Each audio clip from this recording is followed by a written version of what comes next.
women empowerment, inclusion, diversity, and old age advocacy. And today we are so proud to announce that we recently partnered with one of the very, very good organizations right here in West Edmonton, the Today Center. And we elected and they selected us to be their radio partners today. We've got wonderful girls from Today Center. We're going to talk about the activities they indulge in, and especially they focus on victims who are from family violence, domestic violence, and they provide resources and help. Such a great cause, and of course, as we all know, that the world is changing, and individuals go through lots. Sometimes roughness makes you tough, so we all thank as much as we thank to the roughness. We also know that we have to come together to fight it. We are here with beautiful ladies, and without ado, I will call upon Shay Norton-Bomer, who is the communication specialist. Just pardon me if I can just did not say your name correctly, Shay. Welcome to V4U Radio. How are you doing today? Good, good. How are you? Thank you for having me.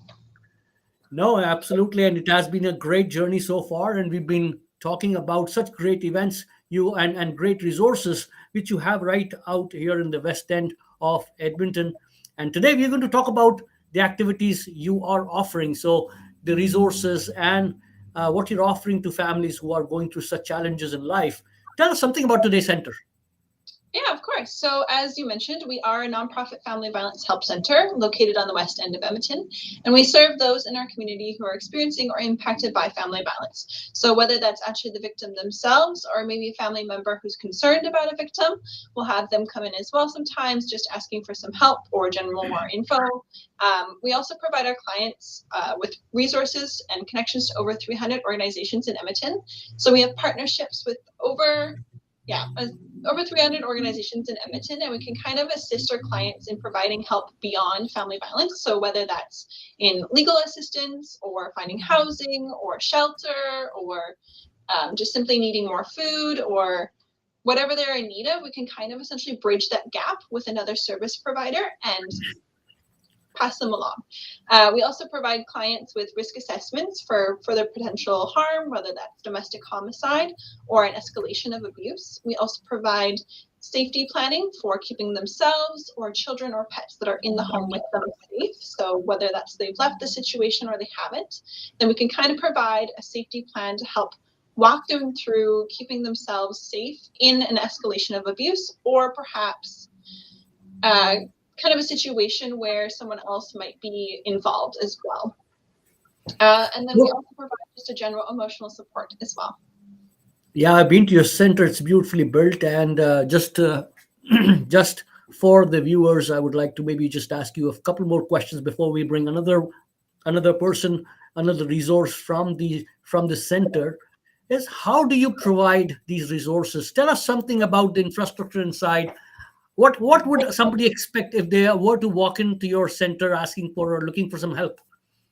Yeah, for sure. So our services can actually be accessed either in person by coming to our office, virtually over Zoom, or by phone.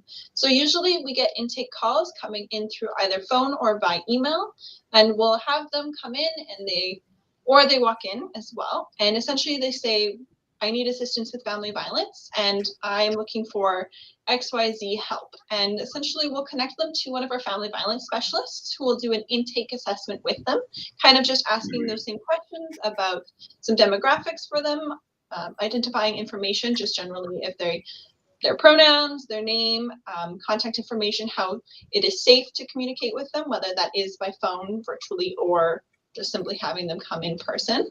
And we also will just kind of provide a bit of a relaxing environment for them to just feel safe, validated, and believed in. And they'll come in, do their intake specialist, whether that is, again, over phone, virtually, or in person. And then we'll continue on with one of our family violence specialists in 4 to 6 sessions and kind of assist where they need. So the family violence specialist is entirely led by the client. It's whatever the client needs, and they identify that they need help with. Absolutely great. Thank you so much for giving that insight. And today, folks, we are here to talk about something very special which is coming up. As you know, the not-for-profit organizations certainly do some good things to bring the community together. And of course, it's also an opportunity to raise some funds so that they are able to carry on these activities. And I know there's a breakfast coming up on 23rd of November. The tagline is very intriguing, the disrupting the stigma. Did you want to talk about that, or did you want me to bring Sarah to talk about it? Sarah's got a lot of information to share, so I'll have her come in. Absolutely. Hi, Sarah. How are you doing? I'm good, thank you. Hi. So yeah, my name is Sarah. I'm the education specialist with the Today Center. So my work is in education, working with public, working within the community, educating people on recognizing and responding to family violence. And it's a great way to, when we talk about disrupting the stigma, having conversations and educating people around family violence and the issues that people who are experiencing family violence might be facing, and the kind of supports that they need. So when we put on fundraising events and are looking to fundraise some money so we can continue to do the good work that we do with the Today Center. The education piece is always sort of a part of it. So yeah, thank you. Welcome. So, folks, Sarah is the education specialist. Of course, her job and a role in day to day is trying to provide that education to individuals who are going through such crisis in their lives. It's a temporary phase. I would be surprised if in a room of 100 people, all 100 hands did not go up, because everyone has seen such a thing in their lives at least once, or if not directly, maybe indirectly, they've been impacted and affected. So don't we all know how important this cause, and we are so blessed that Edmonton has got a dedicated resource center who is helping the individuals with who are going through this. As an education specialist, the disrupting the stigma, would it how can I align with any kind of a curiosity or a conversation? How does it start this conversation? I'm curious to know, Sarah. Yeah, so what we decided to do was hold a couple of focus groups, and this was important because we wanted to hear from people who have experienced family violence themselves first, and then talk to people who maybe haven't directly experienced family violence, but also care about the issue and want to learn about it. So Miranda was one of our participants in the first focus group, and she was able to give us some perspective on, what is it like to experience family violence and the stigma that can be sometimes associated with that, and the assumptions and stereotypes and perceptions of people have around family violence. So I think it was important for us to acknowledge the stigma around that, but also to confront it and challenge it as well. Yes, I fully support and understand that there is certainly lots of stigmas around this family violence, and most people do not come forward because of the social stigma they have in their minds, especially the women who are going through such domestic violence at home. I've come across such beautiful, wonderful ladies who are helping, but they tell us that, hey, it still continues to be in those in the families inside, and then they do not bring it up. Uh, Shay and Sarah, you have been engaged with these organizations, and I know that you are providing great help during the breakfast. If I were to maybe just expect what type of a um, flow of content, like who's the keynote speaker, how are you engaging the participants? I know lots of corporates have come forward to buy the tables, including us. We are attending it, but could you just walk through what are we expecting in this breakfast? Yeah, for sure. So I can speak to that a little bit. We're going to be having Dina Court as one of our keynote speakers, or as our keynote speaker, and she's actually Divorce Magazine Canada's publisher and owner, and she's also a survivor of family violence herself, and she's also another member who had helped us with our focus groups. So she'll be discussing kind of that overarching theme of disrupting the stigma and talking about, from her own experience, tackling that conversation in what does it look like to disrupt our preconceptions and assumptions about the realities of what it looks like to be a victim of family violence? So what do we assume who the victim is, or who do we assume that the perpetrator is, or who do we assume is supposed to look like the victim, or who do we XYZ. And those questions and assumptions that we often hold about family violence are kind of what we'll be tackling, right? So she'll be discussing that and she'll be presenting on it, but also leading a bit of a roundtable discussion in that. So to get us all thinking about it and actively engaging with that conversation,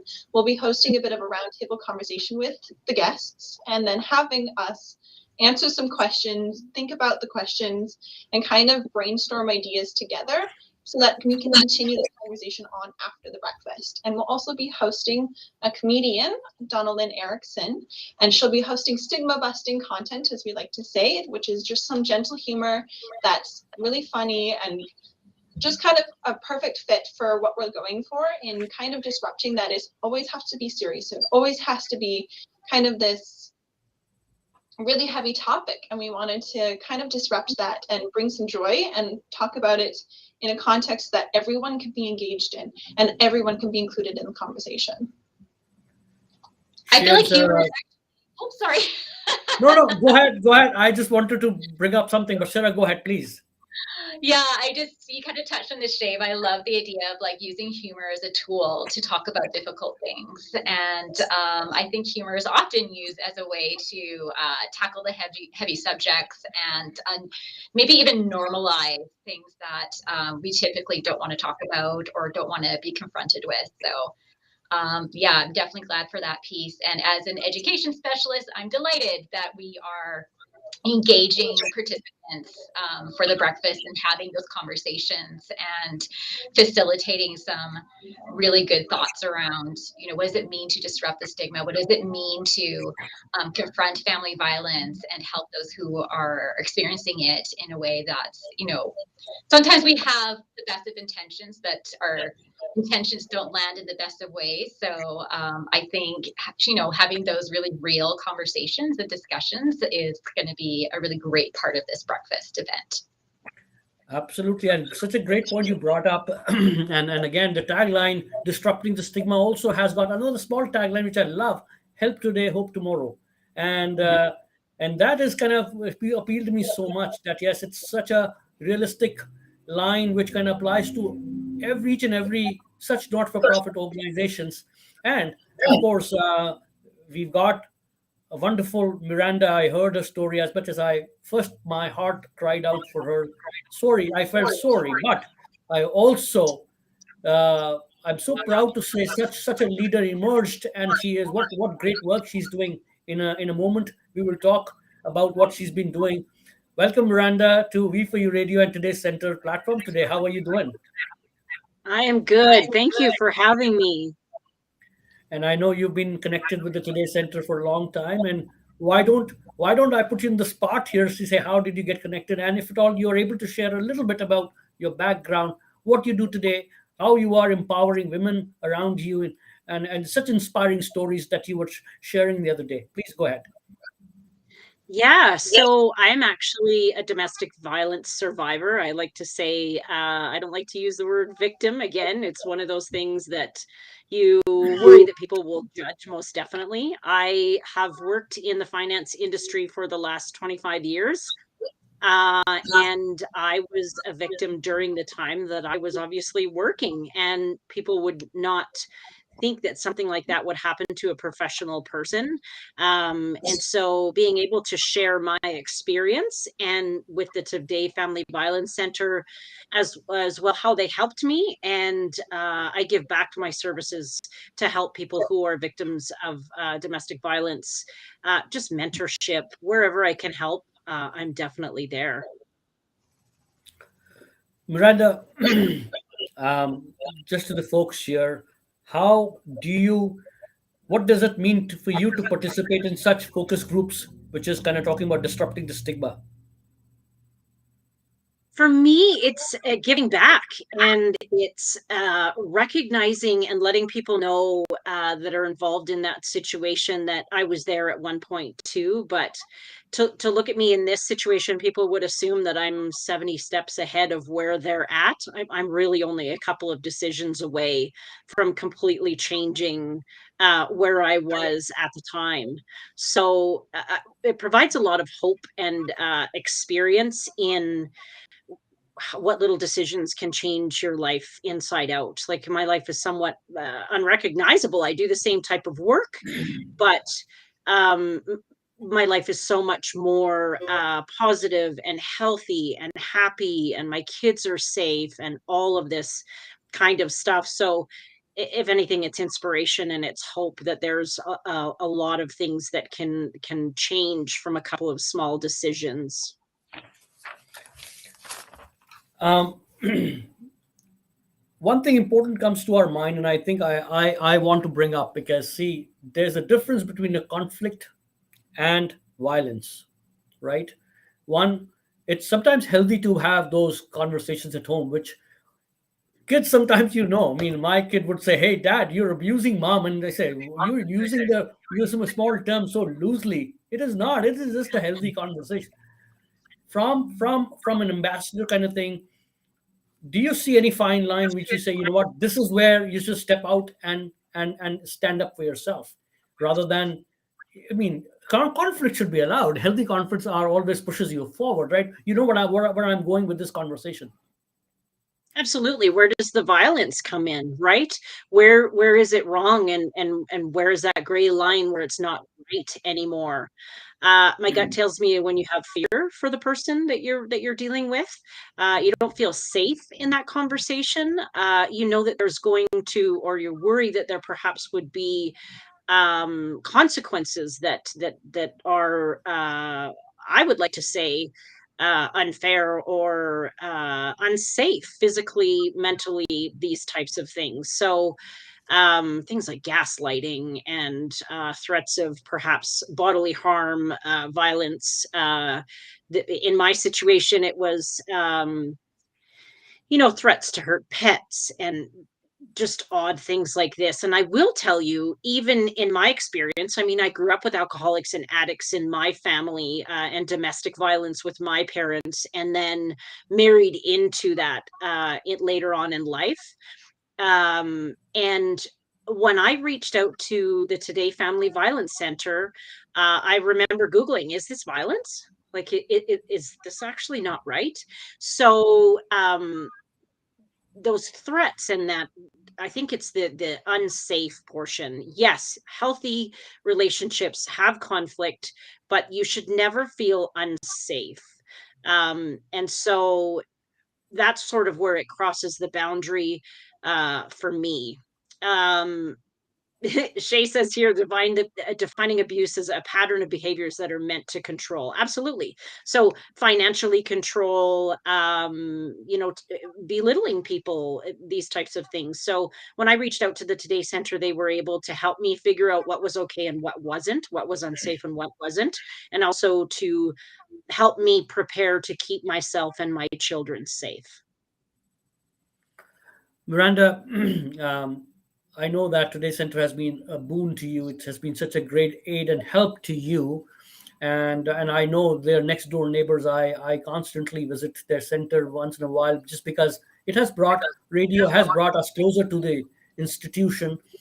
It is not at all easy for an individual who has gone through to really spring back in life. And tell us something about your experience from that perspective. How much time did it take for you to come back, and how did today's center kind of help you in doing what your great things you're doing right now? I want to really, I know you're doing some great things with the YWCA. You are an ambassador. You speak. You do a podcast. You're a financial, or I loved. You're not only a financial advisor, but responsible financial advisor. Of course, it must not have been an easy ride for you. I want to know a little bit about how today's center stepped in and when you approached them. Well, after I approached the Today Center, I loved how it was approached, that you're in a situation that may be unsafe, and I think that those that are victims or that are involved in those types of situations, it's very stressful, and you are trying to make decisions, and you feel like you don't have any control, right? In my situation, it was a partner that was making me feel unsafe, and I was controlled by that situation. But I'll give another aside that I really want to point out in this, is that this doesn't only happen to women. This doesn't only happen in traditional, domestic situations. It happens to men, it happens to seniors, all of these types of things. So when I connected with the Today Family Violence Center, they recognized some of the things that might be of risk in the immediate future, even though I might not have been willing to realize or to admit, I guess, recognize that those things were a big risk in the beginning. So they made recommendations like, you know what, maybe just pack a bag, right? Maybe have some things in place if things get really scary so that you can get out if you need to. Because I think, and I know from experience, you feel like you can't make any decisions because everything is you're in a really stressful situation. So have an extra set of keys, make sure you have copies of ID, make sure you've got a little bit of money, these types of things. Because once I did that, it was just one little piece, but it was the pivotal thing. When I was in an uncomfortable situation, those decisions had already been made. That bag was already there. There were less decisions to make. I felt like I could grab that bag and go. That was really the difference between me staying in that situation. So they helped to really prepare me to make good decisions and get in a good situation proactively. Thank you. And if I can have Sarah and Shay as well, just beside us, yeah, that's the better of you. I feel that we are just together now. Sarah and Shay, I know we always talk about whenever it is women empowerment, we always see women supporting women. How important men as allies they play a role here. How many times do you see that the person who's struggling are women or kids versus men? Is there any stats which you want to point out at this time where we can encourage all others to step up and try to provide that help? Yeah, I can speak to that a little bit, and Miranda definitely alluded to that about how when we're talking about disrupting the stigma, we also want to acknowledge that anybody can experience family violence. And when we think of family violence, we do tend to think of a heterosexual couple, so a man and a woman, and it's the man who's being abusive to the woman. But unfortunately, anyone can experience family violence. And as far as specific statistics, it's actually very hard to get formal statistics around like men who are experiencing family violence, because men don't always recognize that they are experiencing family violence, because society tells them that they are under control, and so it's hard for them to recognize when their female partner is being emotionally abusive or controlling it with them. So they may not recognize what's happening to them as violence. And then even if they do recognize that something's going on in their relationship that's not right, they're less likely to reach out for formal support. So they're less likely to bring in the police, report it to the police, and even access services like the Today Center. So for us to be able to get really accurate statistics, it's hard because men aren't as likely to report to police, so we don't have those stats that we can pull from. I do know that the Today Center, we have helped males who experience family violence. So they do come forward, which is great, but certainly not at the rates that we do with women and females who come to the Today Center. So there's definitely fewer. But I think when we talk about disrupting the stigma, really challenging people's ideas of who experiences family violence. And Miranda also talked about what violence even looks like. And we think of physical. But that fear piece, it often pops up and is a key indicator of violence in a relationship. If one person feels fearful of their partner, that's not a healthy relationship. Folks, just reminding all those who just joined us right now or maybe viewing us later on that we are here with Today's Center. We are talking about the services they're providing towards individuals going through some domestic or family violence crisis, and we are coming up with a breakfast as a fundraising, and also engaging people in that in that breakfast, disrupting the stigma. I mean, using this as a start to a conversation. So I'm so excited to attend. And going back to this particular breakfast, uh, how can people still buy tickets? Corporates, I know this issue is very close to corporates. Their hearts kind of just extend out to help.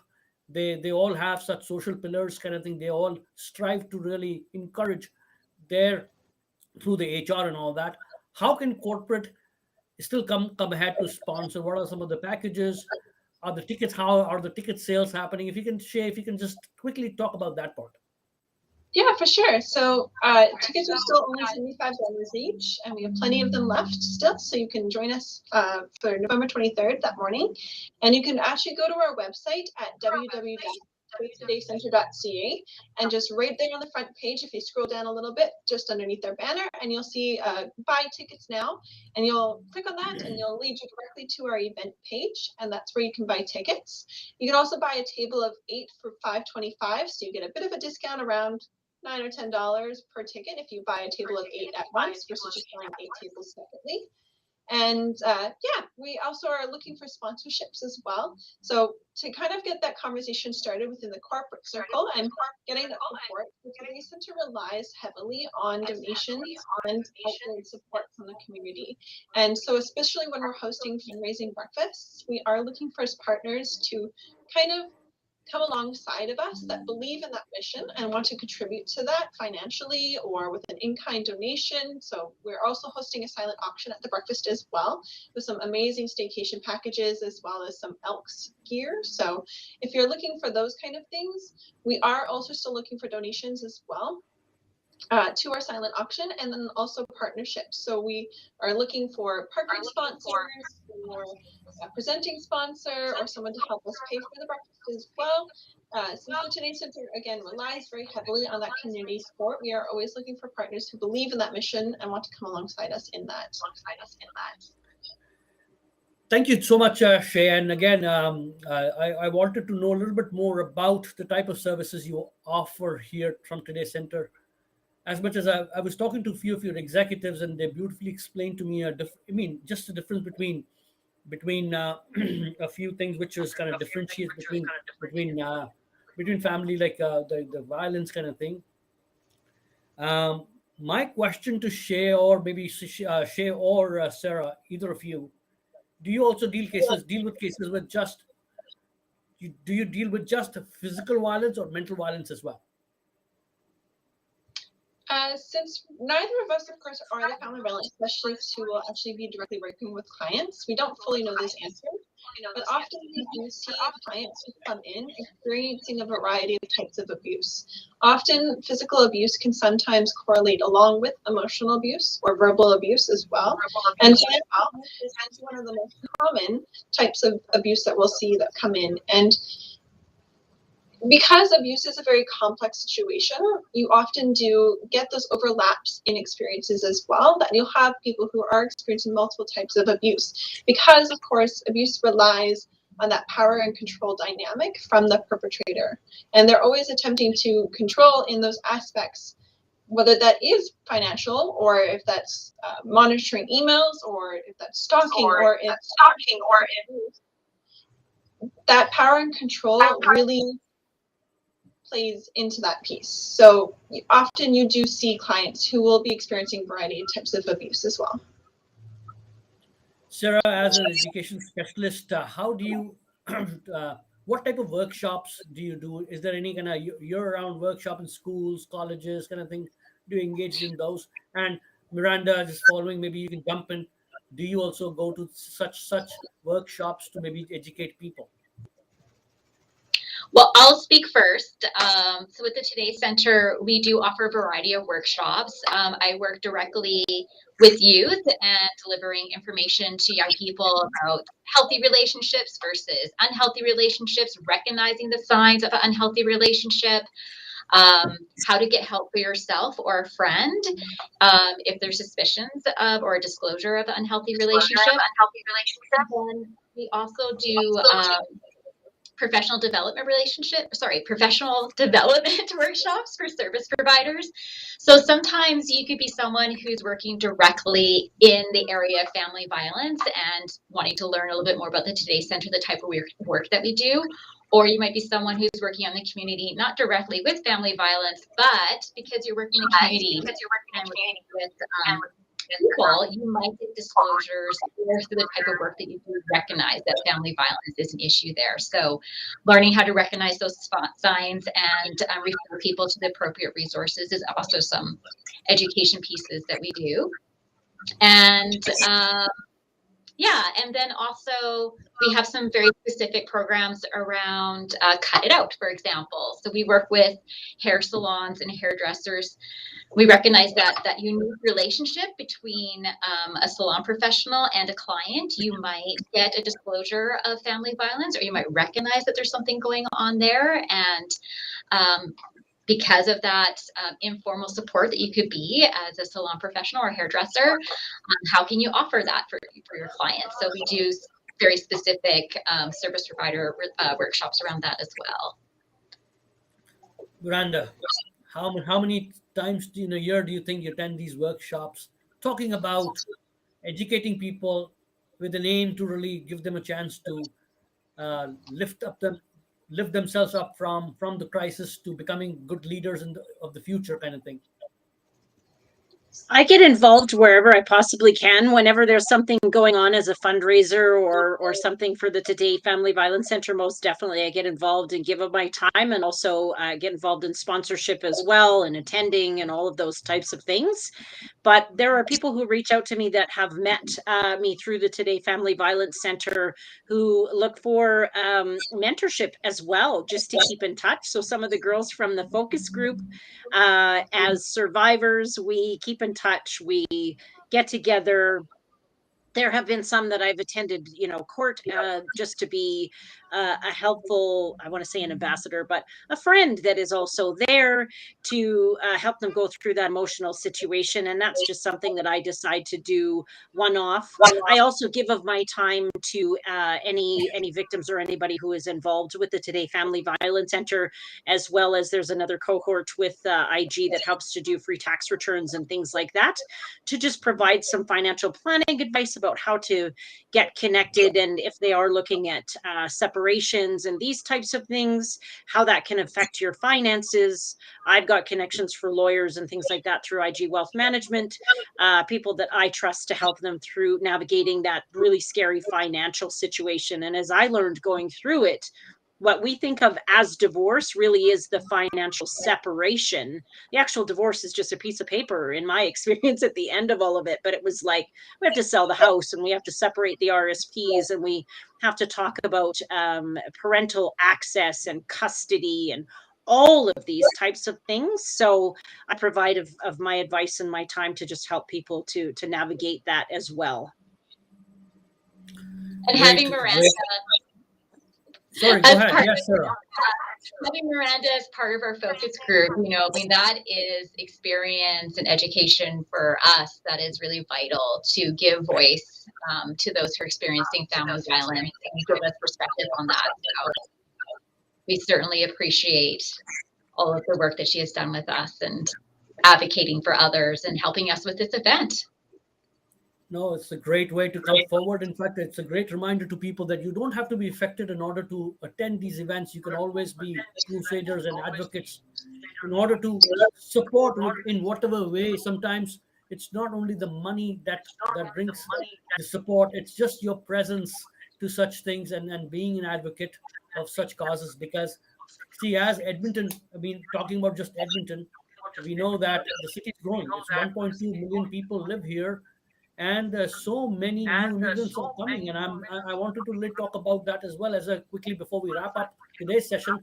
B4U Radio is committed to bring today's center at least 2-3 more times live, talking about these things, so that the awareness, the spread of knowledge, key, so that people know exactly where to approach, who to approach, how the help is provided, and so on and so forth. Um, Tell me, uh, ladies here, do you see anything which has stuck up, or maybe your eyes popped out between the new migrants? This is more common with new people coming in, because they're struggling through settling phase is not easy at all. So are you noticing that? Well, so often, of course, there's this a bit of a gap. And of course, when we talk about disrupting the stigma, we think a lot about it's you. There's a bit of a myth that surrounds it that it's only for lower income families or it's for individuals who are poor or from traumatic backgrounds or who are newcomers. And the reality is, of course, that again, family violence impacts everybody and can be experienced by anybody. And as Miranda mentioned, it's often you see a professional and you think, well, that doesn't have to happen to them. And there's this belief that often family violence can only be impacted by certain people or that only certain demographics or certain neighborhoods. And the thing about the statistics that come with that is that often actually you'll just see the fact that individuals from a higher class will just have a little bit more access to resources sometimes, and they might have more of those opportunities themselves versus individuals who are coming to Canada for the first time, are coming to settle. They might not know of those resources themselves, so they are reaching out to community resources more often, simply because they just have no other connections elsewhere. Well, I promised, and I wanted to get full marks today. I promised Miranda that I'll let her out quickly because I know she's time pressed, and so I really want to make sure that I do not just go on with, folks. Want to remind today we are here talking about family domestic violence through a great organization here in the west end of Edmonton, which is the Today Center. We are also trying to really encourage people to join, attend the breakfast. As Canadians, we are early risers. We know we like the breakfast part more than, because it just the whole day is still with us. I seriously encourage all the folks who are watching this V4U radio channel, please do reach out to see how you can help the Today Center in promoting these resources to the families who are going through such crisis. I thank you, Miranda. I thank you, Shane. I thank you, Sarah, for joining me today, promising that I'll bring you back on another live event, maybe different topics, different things. I'll give you each maybe a few seconds to wrap up, starting with Miranda.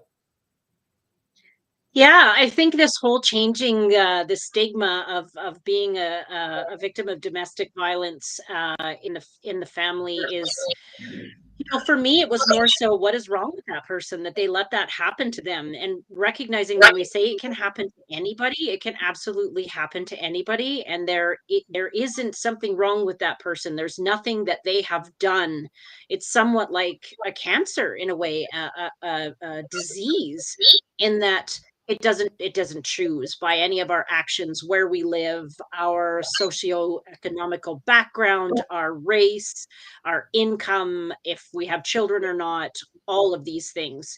So I just really wanted to add that. And another thing that I wanted to share with you as well is when I dealt with the Today Family Violence Center, I actually got resources to other companies like the Johns Howard's Association as well to get involved in training from psychologists to figure out what are healthy relationships and how to recover from that. And there was counseling for my children and for myself, therapy available, financial resources. So I think it's also fleshing out all of the um, different associations that are connected with the Today Family Violence Center that they can provide as supports, right? So I just wanted to add those things. So thanks.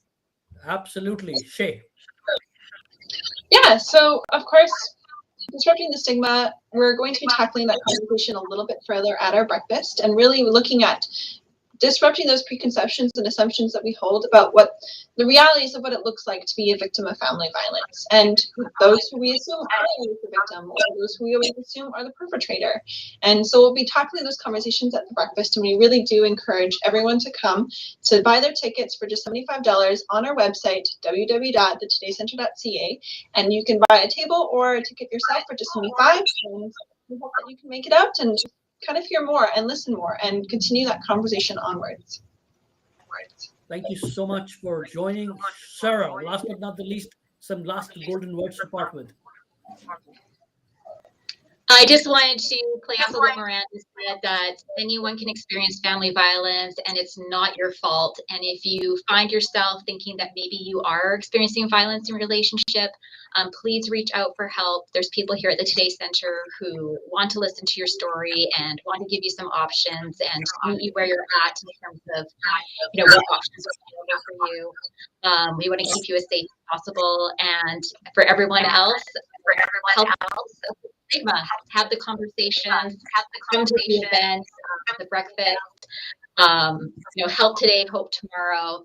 That's our thing. And great. It was such a wonderful chat session with you three ladies. And I would just say that people help out. Thoughtful help, meaningful help goes a very long ways. So help thoughtfully, come forward to help organizations who are doing such a wonderful job right here locally here in Edmonton. And I'm looking forward to join this wonderful breakfast. And I promise you, I'll bring you back for some more discussions, some more live speakers. Until then, stay safe. It's cold out there. Stay warm and enjoy. Thank you. Thank you for donating your time as well.